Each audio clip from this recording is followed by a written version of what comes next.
Hello friends, आज की इस वीडियो में हम प्रश्नावली 8.2 के प्रश्न नंबर 1 और 2 को पूरा हल करेंगे। ये हमारा घातांक से संबंधित चैप्टर है।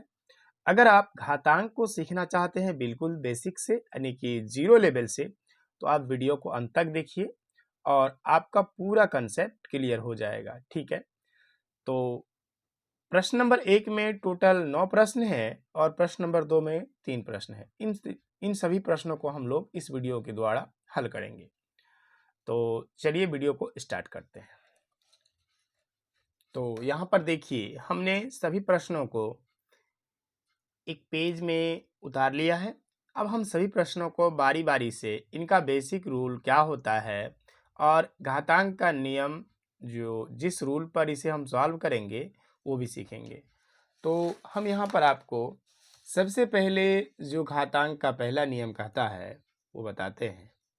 घातांक का जो गुणा वाला पहला नियम है वो है a to the power n गुना a to the power m बराबर होता है a पर पावर n प्लस m।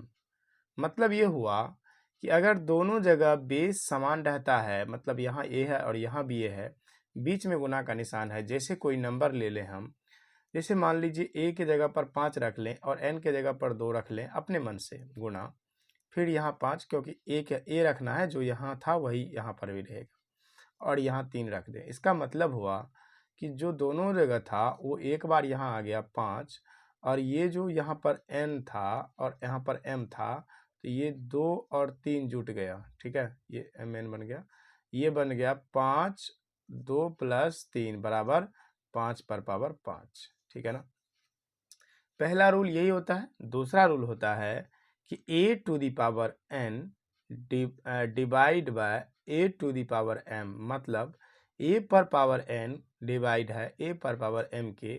तो यहाँ पर ध्यान दीजिए, जब बेस समान रहता है और बीच में भाग का निशान रहता है तो हम क्या करते हैं, इसको घटा देते हैं। तो हम लिखेंगे a पर power n divide bye m, मतलब माइनस m। ये माइनस डिवाइड था, यहाँ पर कितना हो जाएगा, माइनस हो जाएगा।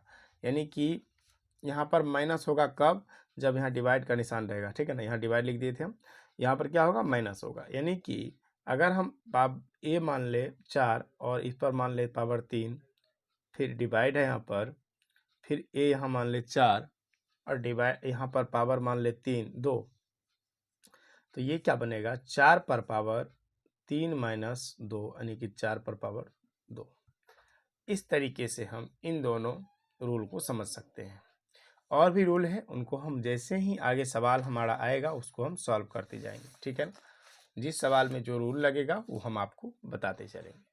तो यहाँ पर देखिए, पहला सवाल में क्या कहा गया है, 7 है, यहाँ भी 7 है, यहाँ भी 7 है, मतलब बेस समान है तीनों जगह, तो क्या होंगी, घातें जुटेंगी। तो ये बनेगा 7 पर पावर 2 प्लस 4 प्लस 8, तो ये बनेगा 7 पर पावर कितना, 4 2 6 और 8 14, यानी कि 7 पर पावर कितना बन गया, 14। क्यों, क्योंकि देखिए सभी जगह 7 7 7 था, मतलब बेस समान था और बीच में क्या निशान था, गुना का। जब बेस समान रहता है और गुना का निशान रहता है तो हम घात को क्या करते हैं, जोड़ देते हैं। नेक्स्ट सवाल देखिए, नेक्स्ट सवाल क्या है, यहाँ भी 3 है और यहाँ भी 3 है, दोनों जगह 3 है, मतलब बेस समान है और बीच में क्या निशान है, डिवाइड का। जब डिवाइड का निशान रहे और बेस समान रहे तो हम क्या करते हैं, जो बेस है उसको एक बार लिखते हैं, और डिवाइड में आपको पता है घातें क्या होती है, घातें घटती है। तो 10 माइनस 6, यानी कि 3 पर पावर कितना बन गया, 4। यही इस क्वेश्चन का आंसर था। बहुत ही सिंपल है, घातांक का नियम केवल आपको पता है तो आप आसानी से सवाल बना लेंगे। नेक्स्ट सवाल देखिए, अगला सवाल है हमारा, d यहाँ भी है और d यहाँ भी है, बीच में गुना का निशान है, मतलब ये हुआ कि बेस क्या है, समान है। तो d एक बार लिखेंगे, और आपको पता है कि अगर बेस समान रहता है और बीच में गुना का निशान रहता है तो घातें क्या होती है, जुड़ती है। तो ये हो जाएगा 2 प्लस 3, यानी कि d पर पावर 5। यही इस क्वेश्चन का आंसर है। नेक्स्ट सवाल, यहाँ देखिए बेस यहाँ समान है, 5 5 है और बीच में गुना का निशान है। जब भी बेस समान मिलता है हमें, 5 यहाँ भी 5 यहाँ भी, तो एक बार 5 होगा। और अब ये पता करना है कि बीच में डिवाइड है या गुना है, तो यहाँ पर क्या है, गुना है। गुना है, इसका मतलब घातें क्या होंगी, जुटेंगी, तो x + 2। अब इसको आगे नहीं जोड़ा जा सकता है तो हम इसको यहीं छोड़ देंगे, बस यही हमारा आंसर है। ठीक है,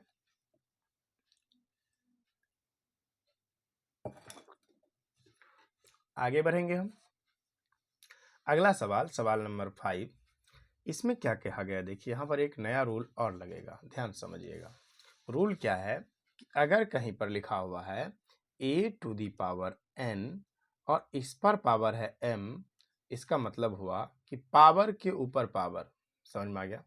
तो इसको क्या करेंगे, a पर पावर n m लिखेंगे, मतलब पावर के ऊपर जब पावर रहेगा तो पावर क्या होगा, आपस में गुना हो जाएगा, राइट। यहाँ पर इसका मतलब ये हुआ कि 2 पर पावर अगर 3 है और इस पर पावर अगर 5 है तो इसको लिखेंगे 2, तो 2 रहेगा ही जो नीचे में था, ये दोनों आपस में हो जाएगा मल्टीप्लाई, मतलब 3 और 5 को कर देंगे मल्टीप्लाई, 2 पर पावर 15। समझ में आया आपको। चलिए अब इसी बेस पर इसको सॉल्व करते हैं। अभी हमने सीखा कि पावर के ऊपर अगर पावर रहता है तो ये आपस में मल्टीप्लाई हो जाता है, तो ये हो जाएगा 5 पर पावर 6। यहाँ पर डिवाइड है तो डिवाइड 5 पर पावर 3। अब वही भाग वाला रूल काम करेगा कि अगर बेस समान है तो 5 7 5 लिखे। अब ये डिसाइड करेगा कि पावर घटेगा या जुटेगा। इसका मतलब यहाँ क्या है, डिवाइड है तो पावर घटेगा, तो 6 - 3 अब हो जाएगा 5 पर पावर 3। आई होप ये चीज़ें आपको बहुत ही सिंपल तरीके से समझ में आया होगा। अब यहाँ ध्यान दीजिए, एक रूल और आपको सीखना पड़ेगा। क्या रूल है, देखिए। अगर कहीं पर लिखा हुआ है a × b और इस पर होल पावर है n, तो इसका मतलब हुआ कि इसको लिख सकते हैं a पर पावर n गुना b पर भी पावर n। और अगर कहीं ऐसा लिखा हुआ है कि a पर पावर n गुना b पर पावर n, तो हम इसको लिख सकते हैं a पर पावर, इसको ब्रैकेट के अंदर डाल देंगे और पूरे पर पावर n। ध्यान समझिए, यहाँ पर इसका मतलब हुआ कि अगर कहीं पर लिखा हुआ है, मान लीजिए 3 पर पावर 4 गुना 5 पर भी पावर 4, तो हम क्या करेंगे, इसको आपस में गुना कर देंगे। किसको, ये 3 और 5 को, इसको लिखेंगे 3 गुना 5 और पावर होल पर 4। समझ में आया, तो इसका मतलब हुआ कि 15 पर हुआ पावर 4। ठीक है, उसी बेस पर इस सवाल को बनाएंगे कि बेस तो समान नहीं है लेकिन पावर समान है, तो हम इसको लिख देंगे 3 गुना 5 और इस पर होल पावर 5। इसका मतलब हुआ कि 3 को 5 से गुना कर देंगे 15 और इस पर पावर लगा देंगे 5, तो ये हो गया 3 पर पावर 15 पर पावर 5। हमारा सवाल नंबर 6 कंप्लीट हुआ। अब हम सवाल नंबर 7 को सॉल्व करेंगे। सवाल नंबर 7 में क्या है कि a और b ये दोनों अलग अलग चीज़ें हैं लेकिन पावर समान है, तो ये हो जाएगा a गुना b और इस पर पावर 4, या इसको लिख सकते हैं ab पर पावर 4। ठीक है, यही इस क्वेश्चन का आंसर है। नेक्स्ट सवाल, अब आ गया ब्रैकेट वाला। अब यहाँ पर आपको समझना पड़ेगा कि जब भी हमें ब्रैकेट दिया होता है तो ब्रैकेट के अंदर जो भी नंबर होते हैं उनको पहले सॉल्व करते हैं। मतलब अगर 2 पर पावर 20 डिवाइड है 2 पर पावर 10 तो पहले इसको सॉल्व करेंगे, उसके बाद ये जो है 2 पर पावर 3 इसको सॉल्व करेंगे। तो ये होगा कि 2 पर पावर यहाँ है 10, यहाँ है 20, मतलब और डिवाइड है, बीच में क्या है, निशान है भाग का। तो आपको पता है कि बेस अगर समान है और पावर क्या होगा, घटेगा। कब, जब यहाँ भाग रहेगा तब। ये होगा 2 पर पावर 20 - 10, ठीक है, ब्रैकेट में रख दीजिए, गुना 2 पर पावर 3। तो ये हो जाएगा 2 पर पावर 10 गुना 2 पर पावर 3। तो 2 2 यहाँ पर है दोनों जगह, तो 2 पर पावर हो जाएगा 10 पर पावर कितना, 10 3 13। दोनों पावर जुटेगा, क्यों, क्योंकि बेस समान रहने पर जब यहाँ गुना का निशान रहेगा तो पावर क्या होता है, जुटता है। आई होप ये चीज़ें आपको समझ में आ गई होंगी। चलिए अब हम लोग नेक्स्ट सवाल की ओर बढ़ते हैं। नेक्स्ट सवाल नंबर 9 है हमारा। सवाल नंबर 9 क्या कहता है कि 9 पावर p भागा ये है 9 पावर 3। तो आपको पता है कि बेस समान है, यहाँ भी तो पावर घटेंगी क्योंकि बीच में है डिवाइड का निशान। तो ये होगा 9p - 3 और यही इस क्वेश्चन का आंसर है। बहुत ही सिंपल था। अब यहाँ पर थोड़ा सा टेक्निकल सवाल आ गया, यहाँ पर आपको ध्यान से समझना है। सबसे पहले तो 2 पर पावर 3 है गुना 3 पर पावर 4 गुना 4 है। एक काम करते हैं, 4 को पावर के रूप में लिखते हैं और 32 को पावर के रूप में लिख लेते हैं।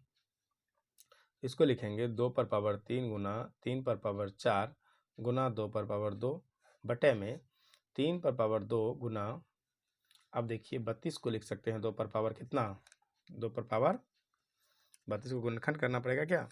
देखिए 2 गुना 2 गुना 2 गुना 2 दूना 4, 4 दूना 8 दूना 16, 16 दूना 32, 2 पर पावर कितना लिखेंगे 5। इसको लिख सकते हैं 2 पर पावर 5, ठीक है ना। 32 को गुणनखंड जब आप करेंगे ऐसे ऐसे जब गुणनखंड करेंगे तो 5 बार में कटेगा, ठीक ना। तो 2 पर पावर 5 लिख सकते हैं। अब देखिए, अब यहाँ पर बेस समान यहाँ 3 है, यहाँ भी 3 है। 3 पर पावर 2, आपको पता है कि जब हम भाग में लिखते हैं कोई नंबर को 4/3 लिखते हैं, 4/3 या 4 भागा 3 दोनों का मतलब सेम ही होता है। तो बटे में है, इसका मतलब है यहाँ 2 पर पावर 2 है, यहाँ 2 पर पावर 3 है, तो ये दोनों जुट जाएगा, 3 2 5 बन जाएगा, ये भी 5 है, कट जाएगा ये। अब बचा कि पावर 3 पर, यहाँ पर 3 पर पावर 2 है, यहाँ पर 4 है, तो ये क्या बन जाएगा, 3 पर पावर घट जाएगा ये 2 जाके, तो ये बनेगा 4 - 2 बराबर 3 पर पावर 2, यानी कि इसका आंसर हो जाएगा 9, ठीक है ना। पहला क्वेश्चन हमारा कंप्लीट, इसका आंसर कितना है 9।